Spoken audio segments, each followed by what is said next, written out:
This is the song by Navadurga Thakur, beautiful song. Lala Samai Prarthana it is called.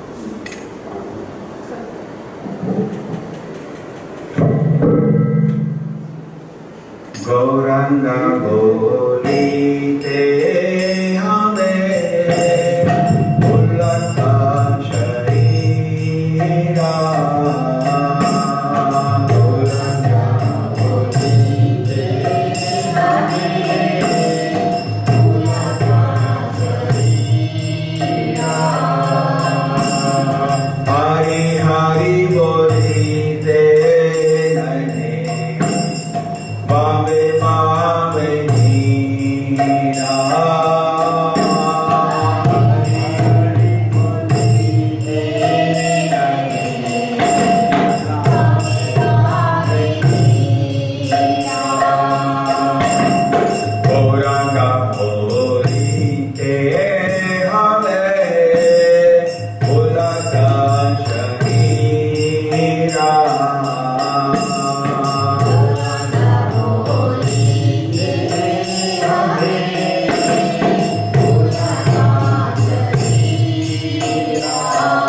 Let us understand the meaning of this.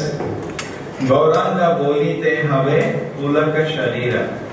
Gauranga Bolite Habe means he is praying when will the day come that just by chanting the name of Gauranga, pulaka-çaréra. Pulaka-çaréra means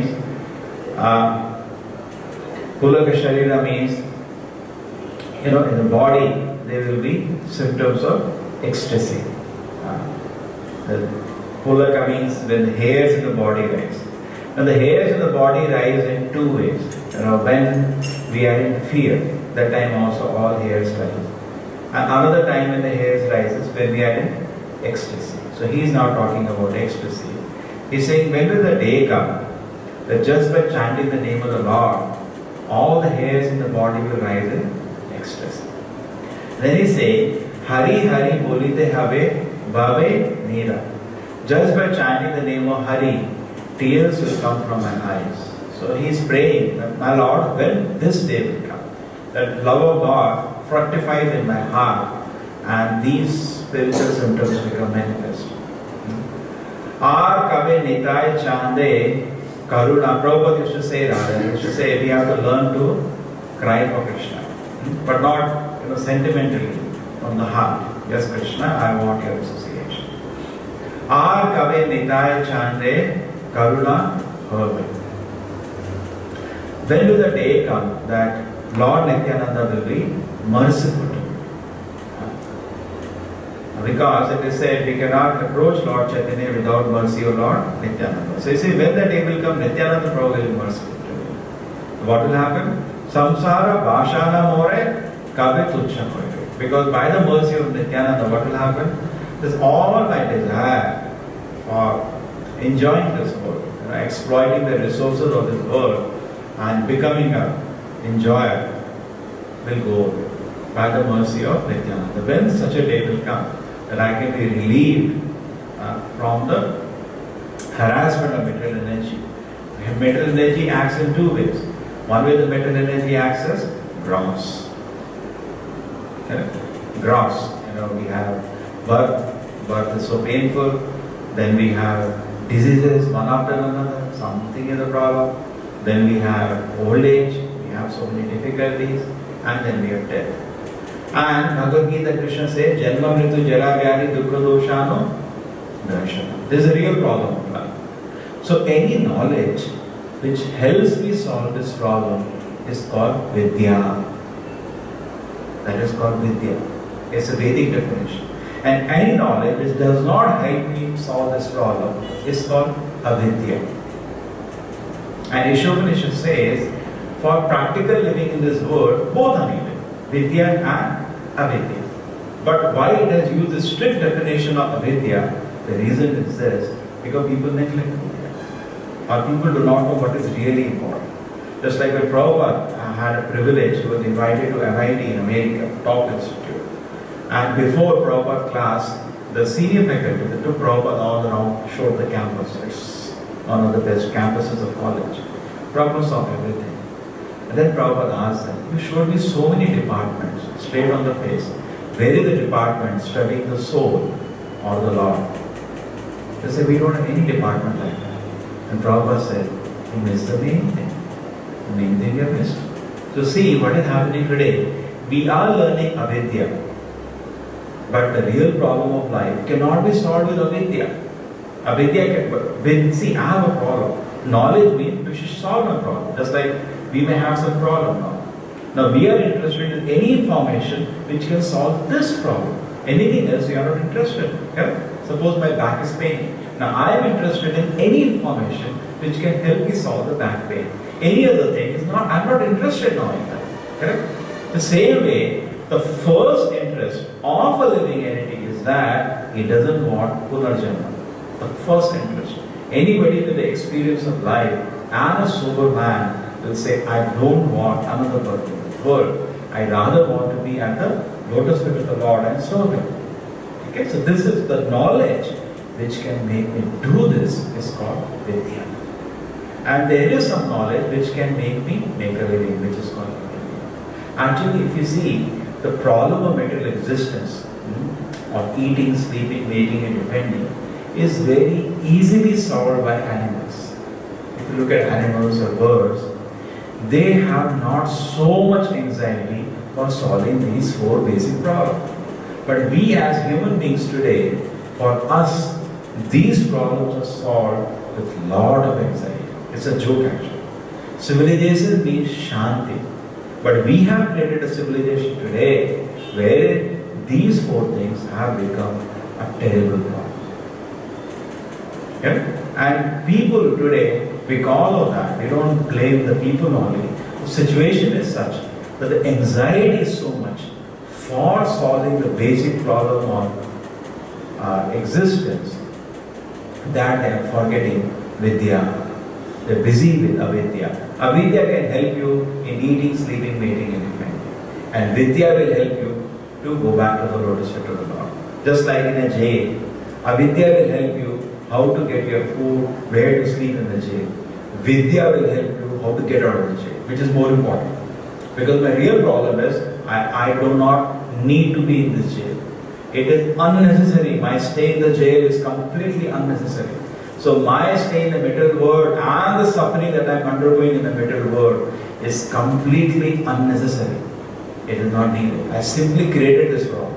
So vidya means which can make me solve all problems of material existence. And avidya is temporary that I am stuck in this world. Some knowledge I need to keep my life going. But today I was this morning when I was sitting outside, I was just watching, every day I see one child is there, small child, maybe 8th class, 9th class. We have a coaching at the end of that. The children are going. And the mother was walking behind the child all the way. Seeing he has gone and then going back. And she has been doing it daily. Other parents just leave and the child runs and goes. 8th, 9th class, that much they can go. But this mother stopped the car, all the way walked with the child and left at the coaching and went back. And she comes all the way, takes the child, extra. That means, just imagine, this kind of effort starts from maybe nursery KG and goes till they become graduate. Maybe an effort from say 3-4 years nowadays to at least say roughly an effort of 20 years average. Because in medicine it is more. So 20 years of effort is put, and whole society, the family, everybody. So many times we say people, why don't you come on the Sunday? No, Monday my child's exam was there, so I didn't want to go because I was very worried. If I go, he may watch TV, he may not study. Correct? So many people tell us that. How much effort is put? But point is, for Vidya, no effort. No effort actually. No effort. In fact, this is a joke of the society today. There is no effort to solve the real problem of existence. They are only doing patchwork, just adjusting the somehow how to stay in the jail. They have forgotten there is no need to stay in the jail. Or whatever time I am there in the jail, just like I am traveling in a train. A train will stop at a particular time. Now if there is something I see which is not very good, if I can live with it, that's fine. It's just a matter of time. 2-3 hours I will be getting down in the station or say plane. Half an hour I am getting down at my stop and I saw the seat, one scratch is there. Okay, if I can adjust with that, that's fine. Therefore Krishna says in Bhagavad Gita, Matra sparshasta kaunteya sitoshna sukha dukkha daha agama paino nitya kam jasya bharat. Tolerate. What are some problems of their material existence? What can be done? Tolerate. Because you are not body, you are a spirit soul. If you are a Mukta Purusha, you don't feel. But we are not Mukta Purusha. What to do now? Tolerate. You have no other option. So there are inconveniences in this world, but we should tolerate. And true, I'm not saying, denying the fact we need some avidya in this world to make our living. But don't forget vidya. Because that is a real achievement of life. And vidya is the one you carry to next life. Avidya, well, this life will end. Next life, again nursery, be ready. They will not say, oh, this life you have done doctorate or you have done PhD, next life you can continue. No, go to nursery. So avidya does not last with you, but vidya continues. Whatever spiritual knowledge you have cultivated, Krishna says, Neha Vikramanaashvasti Pratyavayana Vidyate Sarvam Apesa Dharmasya Trayate Mahato Bhaya. It saves us from the greatest of dangers. What will save us from the greatest of danger? Vidya. That knowledge will not reduce, that knowledge will not be deleted. It is permanent asset with us. We can have it and we can enjoy. So therefore, he is asking for Vidya. Therefore this prayer is, we are not praying for avidya like this. No Acharya will pray for Vidya. He is praying for Vidya. My Lord, when the day will come, I fully realize Vidya. And what happens when you realize Vidya? Jnana Vairagya is parallel. When you have Jnana, you also have Vairagya. Jnana means attraction towards Krishna. And Vairagya means parallelly detachment from enjoying this world. So he is saying that when it has developed in my heart, what happens? When I chant the name of Krishna, tears flow from my eyes. When I chant the name of Gauranga, ecstasy will manifest in my whole body. He is saying, when will that day come? He is not saying, when will that day come, I become doctor. No. Today, even if they go to temple, they pray for avidya. Please bless me, and I become. That's okay. It's not that we are denying that. But we are saying that don't forget vidya. So next what he is saying? Hare nitäi-cänder karuna hoibe.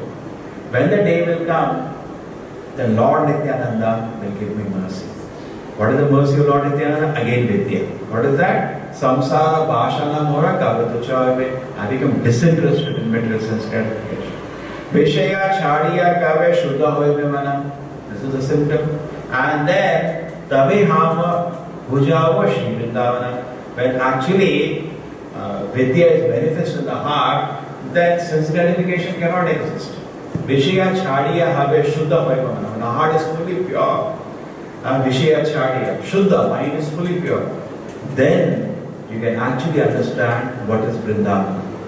Just like deities, we always give a comparison. Now for an atheist, deity is a stone. We also know it is a stone. We also got it from Jaipur, all of us know it. At the same time, for a devotee, it is son of Nanda Maharaj standing here. So why that is there? That depends on your reciprocation. Krishna is so powerful. He knows at this time, because you are conditioned, you have no capacity to see Him. You have no capacity to hear. You have no capacity to taste Him. He knows you have no capacity to relate to Him because we are artificially covered by material body today. And through the material senses I am not perceiving. Soul does not need material senses, neither the material body. It has a spiritual body and spiritual senses. So Lord knows our helpless condition. Therefore, He comes to this world in a mercy representation. Deity is one mercy representation. Holy name is other mercy representation. Then Prasadam is other mercy representation. Shastra is another mercy representation. Acharya is another mercy representation. Prabhupada gives a very nice example. He says, suppose you have an iron rod. It is being put on the fire, it becomes hot. I am saying it is like fire now. Iron only, no? Touch. You touch, no? No, it is iron only. Touch. You touch, it burns. So even though it's iron, it's just a material example. Even though it's iron, it's acting like fire. So similarly, even though it's statue, it is acting like the Lord now. Now it is no longer a statue. Lord is standing there. Prasada, it is food only, no? We also know what is rice grain, everybody is cooking. Why it is prasada? Yes, because it is offered to the Lord, it is prasada only, no? Touch. So, moment you take prasadam, you can see your spiritual life, moment, but provided in a service spirit. We cannot exploit the Lord, we cannot challenge the Lord. Lord will not reveal himself like that. He has come and he is present in these places. But Atha Shri Krishna Namadi na bhavedhyayam indriyai. So nobody can perceive the Lord by the gross senses. Sevo mukhe jivaro. When he develops service spirit, the Lord will reveal himself through these representations. Now this privilege a devotee has. And when he wants to give the privilege to people, therefore we have a temple. What happens in a temple? It's a house only, it's a building only. What is that? A building is nothing, you're piling bricks and cement, that's all you're doing, nothing big deal actually. But then, what is the benefit there? No. There, all these 5 representations of the Lord are available. And as the people interact with them, slowly they get spiritualized.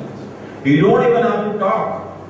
He doesn't even have to understand the philosophy. Just he's looking at the deities, a common man, he's hearing kirtana, he is taking prasadam. What happens to him?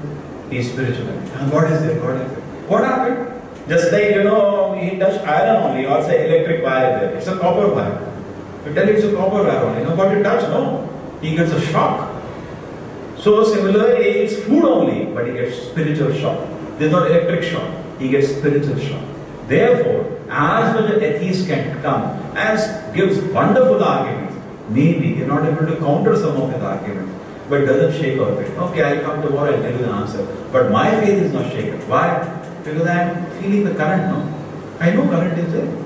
He's not feeling current. He is looking at iron only, but his mistake is he has to touch. But not only touch challenging way, he has to touch in a submissive way. So we relate to the deities in a submissive way. Oh, son of Nanda Maharaj, you're standing here. Yes, we can feel spiritualism. Similarly, we take prasadam. My Lord, so merciful you are, you given me prasadam. Spiritualism. We read Shastra with spirit, with submissive spirit. We take, prasadam, or we give respects to the great saint with submissive spirit. We immediately feel spiritualized. This access non-devotees do not have. Krishna says, Naham prakasha sarvasya. I do not reveal myself to everybody. Krishna, just like suppose somebody doesn't like me, I don't know. So why will Krishna do it? Krishna refuses to reveal himself in that way. Krishna refuses to be exploited also. Many people, they go to God to exploit him. Give me this. So Krishna will not reveal himself. So therefore, the acharyas guide us actually to properly develop vidya. And temple is a place for vidya. Correct? Today's society has only big places.